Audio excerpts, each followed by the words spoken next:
లోకంలో తండ్రులు కూడా అంతే. ఎందుకో కానీ మరి ఆడపిల్ల మీద ఎక్కువ ప్రేమ ఉంటుంది. బహుశా కొడుకు దగ్గరికి నేను ఎప్పుడైనా వెళ్ళగలను, కొడుకు నా దగ్గరికి ఎప్పుడైనా వస్తాడు, కానీ కూతురు దగ్గరికి వెళ్ళి నాళ్ళు ఉండలేను కదా. అలాగే కూతుర్ని పిలుచుకుని నా దగ్గర ఎక్కువ నాళ్లు ఉంచుకోలేను కదా అనో ఏమిటో, ఆ పరిమితి ఉంది అనో ఏమిటో. మరి ఆ కూతురి మీద తండ్రికి చాలా ప్రేమ ఉంటుంది, పైకి కక్కడకని.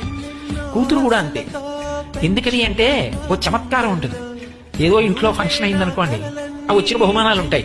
అన్నయ్య చెల్లి కలిసి అట్టపెట్లన్నీ విప్పి చూసుకుంటున్నారు అనుకోండి, అన్నయ్య పరాచకం అంటాడు. ఏమంటాడంటే, ఇవన్నీ మాకు వచ్చినవి, నీకు ఎందుకే ఇవన్నీ, ఏమైనా మంచి ఉంటే పట్టుకోదామనే అంటాడు. ఎవరు? ఇద్దరూ కలిసి ఆ ఇంట్లో పుట్టిన వాళ్ళు. నోరు మీరా, నాకేం అక్కర్లేదు, మీ బావగారు నేను అడిగితే బోల్డ్ అని కొని పెడతారు అని పొడుచుకు పొడుచుకు చెప్తుంది. ఎన్ని మాటలు చెప్తుందో నాన్నగారండి, అన్నయ్య అలా అంటాడు, ఈ పెట్లు కానీ నేను ఇప్పుడు ఇప్పానంటే అంటుంది. అది బాధ. ఈ ఇంటి పిల్లని అంత మాట అంటారా అని. అదే అమ్మా అవన్నీ విప్పి చూడరా, ఆ బీరువా తీరా అన్నారనుకోండి, ఎంత పొంగిపోతుందో. పిచ్చి తల్లి ఆ అమ్మాయికి ఎందుకండి, ఇచ్చినా పట్టుకెళ్ళదు.